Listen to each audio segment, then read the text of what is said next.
Next जो वो है कि हमने रिकॉर्ड को डिलीट करना है, वो हम देख रहे थे। डेटाबेस से मेरा वो डिस्कनेक्शन हो गया था। अब मैं यहाँ लिखूँ कि where DBT number is equal to 10। अब देखें 10 रिकॉर्ड पड़े हुए, मैंने ये डिलीट कर दिए। अब दोबारा मैं क्यूरी करता हूँ तो देखें रिकॉर्ड डिलीट हो गए। डिलीट का सिंपल सा सिंटैक्स है, कोई इशू नहीं है। एक मिनट होल्ड कीजिएगा।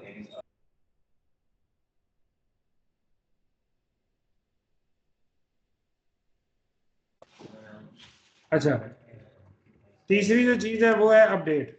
अपडेट कमांड क्या है कि अगर मैं यहाँ लिखूँ सेलेक्ट स्टैटिक फ्रॉम EMP2। अब मैं एक काम करता हूँ, मैं कहता हूँ कि यहाँ पर EMP2 में ना यहाँ पे कोई भी एक बंदा हम ले लेते हैं, अदनान है। मैं अदनान को ना असलम करने लगा, तो मैं लिखूंगा अपडेट EMP2 की name is equal to Aslam where EMP number is equal to 101। साथ हम कहते हैं असलम क्लर्क नहीं है, सीनियर क्लर्क है, तो आप लिखते हैं जॉब इज इक्वल टू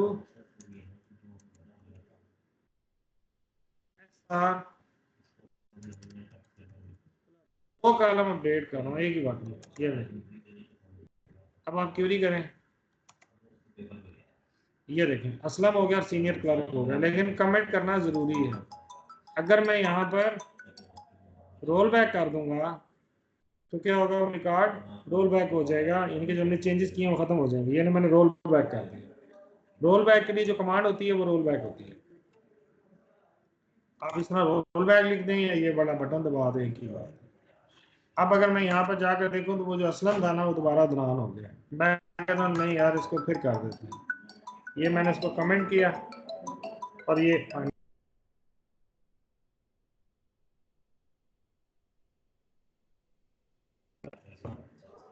ले जी, इंसर्ट डिलीट अपडेट तीनों कमांड्स हो गई। यही मैं आपको बताने जा रहा था। तो देखते हैं कि यहाँ पर क्या है। Add a new row to a table, modify existing row in a table, remove existing row from a table। ठीक है। A transaction consists of collection of DML statements that form a logical unit of it। ठीक हो गया।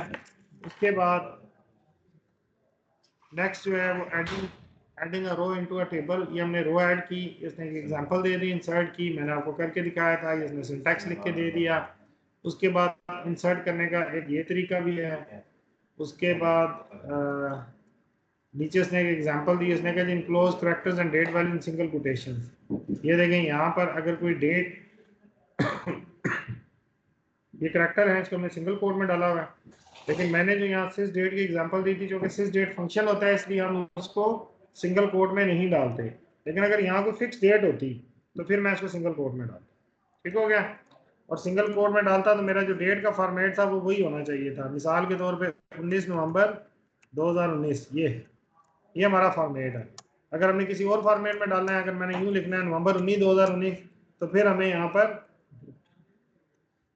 का function use करके और यहाँ पर हमें पूरा लिखना पड़ता कि जी MON then DD then YYYY। ये फिर हम उसको पूरा फॉर्मेट बता रहे हैं। जी पहले 3 कैरेक्टर थे वो मन थे, अगले 2 कैरेक्टर DD हैं और फिर YYY। तो ये हमारा, ये मैंने आपको इंसर्ट स्टेटमेंट बता दी। कहता है इंसर्ट नल वैल्यूज। अगर हमें कोई नल वैल्यूज डालनी है तो उसका तरीका ये हम नल नल का लफ्ज यूज करें, मैंने अभी किया था। उसके बाद लेकिन अगर आप एक नॉट नल कॉलम में नल डालेंगे तो आपको एरर देगा। नॉट नल कॉलम क्या होता है, आगे हम कॉन्स्ट्रेंट्स पढ़ेंगे, उसमें हम देखेंगे इंशाल्लाह। ये देखें हाई डेट उसने सिस्टम डेट डाली है, ये भी मैंने आपको डाल के दिखाई थी। उसके बाद अगर आपने स्पेसिफिक डेट फॉर्मेट में वैल्यू डालनी है, देखें उसने क्या लिखा है, फरवरी 3,2/1999। तो फरवरी MON है 3 के लिए, इसने फिर यहाँ पर कॉमा है, इसने यहाँ कॉमा डाला है, फिर YY डाला है, तो इसने एग्जैक्टली वही फॉर्मेट यूज किया। यही एग्जांपल मैंने आपको करके दिखाई है। उसके अलावा हम अपना एक स्क्रिप्ट भी बना सकते हैं जैसे इसने बनाया हुआ है। ये कैसे बनाया हुआ है कि हम यहाँ पर जैसे हमने इंसर्ट की स्टेटमेंट लगाई है ना, तो यहाँ पर मैं परसेंट साइन डाल के EMP नंबर लिख दूँ, यहाँ पर परसेंट साइन के साथ EMP नेम लिख दूँ और यहाँ पर लिख दूँ जॉब, EMP जॉब लिख दूँ और यहाँ पर लिख दूँ DPT नंबर। अब मैं इसको चलाऊंगा, मुझसे वैल्यू मांगेगा कहता है EMP का नंबर क्या है वैल्यू, मैं कहता हूँ जी 102, सॉरी ये 102 डाल दिया, ई नेम में मैंने डाल दिया राय, जॉब में मैंने डाल दिया क्लर्क, और डिपार्टमेंट नंबर में मैंने डाल दिया 20। मैंने इसको एग्जीक्यूट किया, कहता है कॉलम नॉट अलाउड है। अगर ऐसा कोई कॉलम आए जो अल्फा न्यूमेरिक है तो उसके लिए फिर आपको सिंगल कोड डालना पड़ेगा। ये लो, ये डाल गया, ठीक हो गया। तो हमने EM में वैल्यू डाल दी। अब अगर मैं EMP के अंदर जाकर डेटे को चेक करता हूँ तो मुझे यहाँ पर 102 में लाए क्लर्क को 20 मिल गया। तो ये बेसिकली उसने आपको यहाँ पर ये एक तरीका बताया। नेक्स्ट चलें जी, कॉपी या रो फ्रॉम अनदर टेबल, ये भी एग्जांपल मैंने भी आपको दी है, ठीक हो गया, होल्ड कीजिएगा।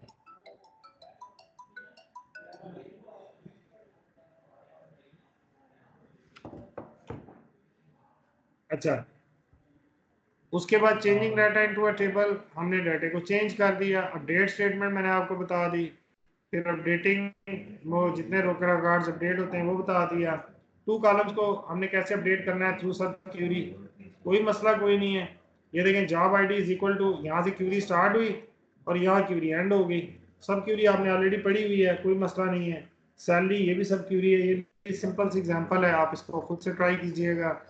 उसके बाद उसमें where employee ID is equal to 100 from employee, ये इसने एक और आपको एग्जांपल दी है सब क्यूरी के साथ, इसको भी आप ट्राई कर लीजिएगा। उसके अलावा रिमूव करने के लिए डिलीट की कमांड यूज करते हैं, वो मैंने आपको बता दी है। ये इसने एक और एग्जांपल दी है, ये तीसरी एग्जांपल है। और उसके अलावा एक स्टेटमेंट और होती है जिसको हम ट्रंकेट स्टेटमेंट बोलते हैं। ठीक है, अगर हमने कोई रिकॉर्ड डिलीट किए हैं ना, उसको हम रोल बैक करेंगे ना तो वापस आ जाएंगे। लेकिन ट्रंकेट में क्या होगा कि अगर आपने एक टेबल ट्रंकेट कर दिया, ट्रंकेट टेबल EMP, ठीक है, EMP, तो अब ये वापस डाटा नहीं आ सकता। मैं 10 दफा रोल बैक कर लूँ, जो मर्जी कर लूँ, ये फॉरवर्ड हो गया, ठीक हो गया। तो अगर आपने पूरे टेबल को खाली करना था, ट्रंकेट में वेयर कंडीशन यूज नहीं होती। ऐसा नहीं होता कि आप यहाँ वेयर रखें, ट्रंकेट पूरा टेबल ही होता है। अगर आपने पूरा टेबल ट्रंकेट कर दिया है तो फिर वो रोल बैक नहीं होगा, रिकवर नहीं होगा। इसलिए ये कमांड जो है वो सोच समझ कर लगानी चाहिए, ठीक हो गया। इसमें सर वो स्पेस का भी होता है ना सर, ट्रंकेट जी, ट्रंकेट में जो आपकी जो स्पेस कवर करता है, मैंने आपको पहले भी एग्जांपल दी थी इसकी, उसको हाई वाटर मार्क कहते हैं कि जैसे जैसे रिकॉर्ड इंसर्ट होते जाते हैं हाई वाटर मार्क भी बढ़ता जाता है। अगर हम रिकॉर्ड डिलीट भी कर रहे हैं लेकिन हाई वाटर मार्क वहीं खड़ा रहेगा, लेकिन ट्रंकेट में हाई वाटर मार्क 0 पे आ जाता है। उससे आपका जो है वो इंडेक्सिंग वगैरह रीसेट हो जाती है। तो ट्रंकेट अगर पूरा टेबल ही खाली करना है तो truncate is a good practice. लेकिन अगर आपने रिस्ट्रिक्टेड डाटा को डिलीट करना है तो फिर डिलीट की कमांड आप यूज करें। उसके अलावा हमने using subquery in an insert statement, ये भी आपको बता दी, ये एग्जांपल है, इसको भी देख लीजिएगा। उसके अलावा डेटाबेस में DML जो होती हैं वो इंसर्ट डिलीट अपडेट होती हैं। DDL स्टेटमेंट जो होती हैं उसमें आपका अल्टर और क्रिएट अल्टर होती हैं। उसके अलावा DCL में ग्रांट रिवोक होती हैं, ये मैंने आपको पूरा एक चैप्टर पढ़ाया था किसी ज़माने में, उसको हम रिवाइज कर लेंगे। उसके अलावा डेटाबेस ट्रांजैक्शन हैं, कमिट और रोल बैक, ये भी आपको मैंने बताया। कमिट किस लिए होता है, कमिट ये होता है कि आपने कोई भी DML परफॉर्म की है, इंसर्ट डिलीट या अपडेट, अगर आप उसको कमेंट कर देंगे तो वो डेटाबेस में परमानेंटली स्टोर हो जाएंगे। ऐसे ही है जैसे वर्ड में आपने एक डॉक्यूमेंट खोला, आपने इसके ऊपर टाइपिंग स्टार्ट कर दी, अगर आपने इसको सेव नहीं किया और लाइट चली गई तो वो डॉक्यूमेंट भी आपका ज़ाया हो जाएगा। लेकिन अगर आप उसको सेव कर देंगे, यानी कि उसको कमेंट कर देंगे, तो वो प्रॉपरली आपकी कहीं पे भी हार्ड डिस्क में सेव हो जाएगा। उसके बाद जहाँ तक आपका डाटा सेव हुआ होगा वो लॉस नहीं होगा। इसी तरह से कमेंट भी यही होता है कि अगर आपने डाटा सेव करना है, आपने इंसर्ट कर रहे हैं डाटा साथ कमेंट कर रहे हैं। जैसे अगर आप कोई फॉर्म है, फॉर्म में आपने एंट्री कर ली है लेकिन आपने सेव का बटन नहीं दबाया, तो इसका मतलब उस वक्त तक कमेंट नहीं हुआ। जैसे हम सेव करेंगे तो वो रिकॉर्ड कमेंट हो जाता है। और अगर आप क्लियर ऑल कर दें और सेव ना करें तो वो रोल बैक हो जाता है कि आपने रिकॉर्ड डाला और आपने इसको सेव नहीं किया। तो बेसिकली कमेंट और रोल बैक था। उसके अलावा advantages of comment and roll back, comment data ensure data consistency, ज़ाहिर आप डाटा कमेंट करते रहेंगे, वो डाटा आपका डाटाबेस में सेव होता रहेगा। Preview data changes before making the changes permanently, तो अगर आपने डाटा इंसर्ट किया और अगर आपने उसको प्रीव्यू किया है तो वो जब तक आपका सिस्टम ऑन है, आपकी एप्लीकेशन ऑन है, वो डाटा आपके सामने रहेगा।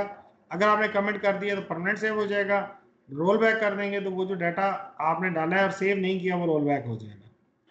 इसी तरह से ग्रुप लॉजिकल रिलेटेड ऑपरेशंस, ये बेसिकली सेव पॉइंट्स की बात कर रहा है, आगे आता है मैं आपको बताता हूँ। ये देखें सेव पॉइंट्स की बिल्कुल बात कर रहा है। वो कह रहा है कि अगर आप एक तरतीब में काम करते हैं, मिसाल के तौर पे आपने सबसे पहले आपने कोई रिकॉर्ड डिलीट किए, आपने उसको रोल बैक कर दिया तो वो डेटाबेस में से रोल बैक हो गया। मिसाल के तौर पे इसकी बेस्ट एग्जांपल क्या हो सकती है, मैंने एक इंसर्ट लगाई, फिर एक और इंसर्ट लगाई,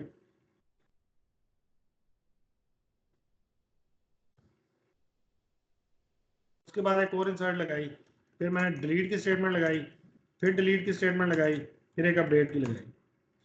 अब अगर आप यहाँ पर पहुंचे और आपने रोल बैक कर दिया, यहाँ पर आकर आपने रोल बैक कर दिया, तो ऊपर आपने जितनी भी स्टेटमेंट्स लिखी हुई थी वो सारी रोल बैक होगी।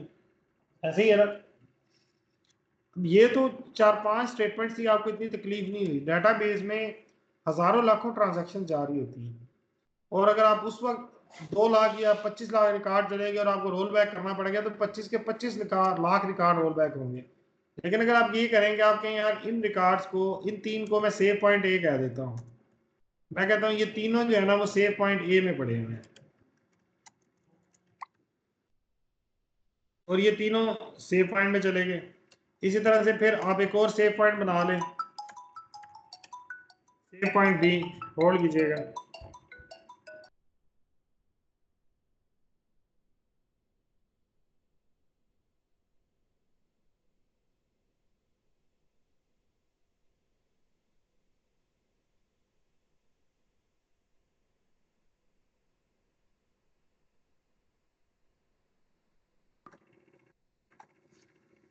उसके बाद सेव पॉइंट बी है, और यहाँ पर एक हम डाल देते हैं सेव पॉइंट सी। अब अगर मैं लिख दूं ना रोल बैक टू बी, तो सिर्फ यहाँ पर आकर तो क्या होगा आपका, यहाँ मैंने कोई लेट्स सपोज अपडेट लगाई है, तो ये अपडेट रोल बैक होगी और ये डिलीट रोल बैक होगी दो। ये जो 3 इंसर्ट पड़ी हुई है ये सेव रहेंगी, तो आपका टाइम भी बच गया। तो आपने डाटा को लॉजिकली ग्रुप कर लिया है, इस इन 3 स्टेटमेंट्स को सेव पॉइंट ए का नाम दे दिया इनका। और ये करने का तरीका क्या है, कोई मसला ही नहीं, जैसे लिखा है वैसे ही है। हम यहाँ लिखेंगे सेव पॉइंट ए, वो कहता है सेव पॉइंट क्रिएटेड। इसके बाद आपने 3 इंसर्ट लगा दी, इंसर्ट इनटू, फिर एक और इंसर्ट लगा दी, फिर एक और इंसर्ट लगा दी, ठीक है। उसके बाद आपने लिख दिया सेव पॉइंट बी, एक और सेव पॉइंट बन गया। इसके अंदर भी आपने कोई डिलीट की कमांड लगा दी, डिलीट फ्रॉम, एक और डिलीट लगा दी, जितनी मर्जी डिलीटर लगा दें, डिलीट फ्रॉम लगा दें। अब अगर मैं यहाँ लिख दूँ roll back to B, save point का लफ्ज यूज करते हैं, ये रोल बैक कंप्लीटेड, तो उसने बी तक रोल बैक किया है। ये जो 3 इंसर्ट स्टेटमेंट्स हैं ये भी ना रोल बैक हुई है ना कमेंट हुई है, ठीक है। तो बेसिकली इसका ऑब्जेक्टिव ये था, ये कंट्रोलिंग ट्रांजैक्शंस का। नॉर्मली कम ही यूज करते हैं, लेकिन जरूरत पड़ सकती है, कॉन्सेप्ट होने चाहिए, क्योंकि बुक है और सर्टिफिकेशन से की बुक से पढ़ने का फायदा ये होता है कि आपको आइडिया होता है कि हम कौन सी चीज कैसे कर रहे हैं। खैर, उसके अलावा implicit transaction processing and automatically commit occur under the following circumstances। देखिए, एक तो ये होता है कि हम सिंपल इंसर्ट करते हैं, हम खुद से कमिट करते हैं। ऑटो कमिट भी होता है, डाटाबेस खुद से इसको ऑटो कमिट भी करता है। ऑटो कमिट कब करता है, जब आप कोई डीडीएल स्टेटमेंट लगाते हैं। मिसाल के तौर पर मैंने 3 इंसर्ट की कमांड्स लगाई, उसके बाद मैंने लिख दिया क्रिएट टेबल, और टेबल क्रिएट हो गया, तो वो जो 3 इंसर्ट थी वो भी ऑटोमेटिकली कमिट हो गई। इसी तरह से डीसीएल स्टेटमेंट्स, रिवोक या ग्रांट, ये अगर आप स्टेटमेंट लगाएंगे तो उस वक्त भी जो है ऑटोमेटिकली कमिट हो जाएगा। और तीसरी है normal exit from SQL developer और SQL plus without explicitly issuing commit और रोल बैक, कि अगर हम एसक्यूएल डेवलपर या एसक्यूएल प्लस बंद कर दें, टोड में तो हमसे पूछता है, लेकिन अगर आपने एसक्यूएल डेवलपर या एसक्यूएल प्लस यूज करें और आपने कमिट या रोल बैक नहीं लिखा, तो उस सूरत में भी वो ऑटोमेटिकली कमिट कर देता है। इस तरह से ऑटोमेटिक रोल बैक कब होता है, जब आपका सिस्टम अब नॉर्मली शट डाउन होता है, आपका एसक्यूएल प्लस या एसक्यूएल डेवलपर अब नॉर्मली फेल हो जाता है, शट डाउन हो जाता है, उस सूरत में फिर जो जितनी ट्रांजैक्शन है वो सारी रोल बैक हो जाती है। तो ये चीजें बड़ी इंपॉर्टेंट है। इसी तरह से state of data before commit and roll back, कहता है कि कमिट से पहले जो डेटा होता है उसके स्टेट क्या होती है या रोल बैक की क्या स्टेट होती है। Basically the previous state of data can be recovered. ठीक है, मिसाल के तौर पे हमने डेटे को कमिट किया और उससे प्रीवियस, मिसाल के तौर पर हमने एक अपडेट लगा दी, जिशान को हमने असलम कर दिया, तो वो जो जिशान था उसको हम रिकवर कर सकते हैं डेटाबेस में, दोबारा जिशान हो सकता है। या ऐसी है जैसे आप कहेंगे कि 1 तारीख को सब बंदों की सैलरीज बढ़ा दी, 2 तारीख को ख्याल आया वो तो गलत बढ़ा दी, तो हम डेटाबेस में ऐसी एक्टिविटीज कर सकते हैं, लेकिन उसके लिए हमें डेटाबेस के सर्टेन पैरामीटर्स ऑन करने पड़ते हैं, फिर ये काम होता है। इस तरह से the current user can be view the result of DML operation by using the select statement. आपने एक इंसर्ट लगाई, अभी आपने कमेंट नहीं किया, तो अगर आप उस इंसर्ट स्टेटमेंट का इम्पैक्ट देखना चाहें तो देख सकते हैं। तो वो ये सेकंड वाली बात ये कर रहा है। हाँ, लेकिन कोई और यूजर नहीं देख सकता। मिसाल के तौर पे मैंने यहाँ पर ईएमपी के टेबल में एक इंसर्ट कर दी है और इसी सर्वर के साथ हमायूं मिर्जा कनेक्टेड है, लेकिन हमायूं को उस वक्त तक ये ट्रांजैक्शन नजर नहीं आएगी जब तक मैं यहाँ से कमेंट नहीं कर दूंगा, क्योंकि ये ट्रांजैक्शन मुझे नजर आ रही है और किसी को नजर नहीं आ रही जब तक मैं इसे सेव नहीं करूँगा। ऐसे ही जैसे फॉर्म पे आपने एक एंट्री की, आपने सेव नहीं की तो वो किसी को नजर नहीं आएगी, सिंपल सी बात है। उसके बाद नेक्स्ट चलते हैं जी। उसके बाद state of data after commit, ये भी पढ़ लीजिएगा। उसके बाद कमिटिंग डाटा, डाटा को कमिट करते हैं, कमिट का कीवर्ड यूज करते हैं, डाटा कमिट हो जाता है, परमानेंटली स्टोर हो जाता है। रोल बैक कर देंगे तो जो डाटा डला होता है वो वापस रोल बैक हो जाता है। डिलीट, आपने 20 रिकॉर्ड डिलीट कर दिया, आपने रोल बैक किया तो वो अनडिलीट हो जाएंगे। लेकिन ये एक दफा होता है, माइक्रोसॉफ्ट वर्ड है ना, उसमें अनडू या रीडू आप करते हैं, जितनी दफा मर्जी कर लें। यहाँ पर ऐसा नहीं है, आपने एक दफा कमेंट किया तो बस वो एक ही दफा होगा, रोल बैक किया तो एक ही दफा होगा। आप 10 दफा भी करेंगे उसका कोई इम्पैक्ट नहीं आएगा। ये आपका चैप्टर जो है ये भी एंड हो गया है, समरी वगैरह है इसको देख लीजिएगा।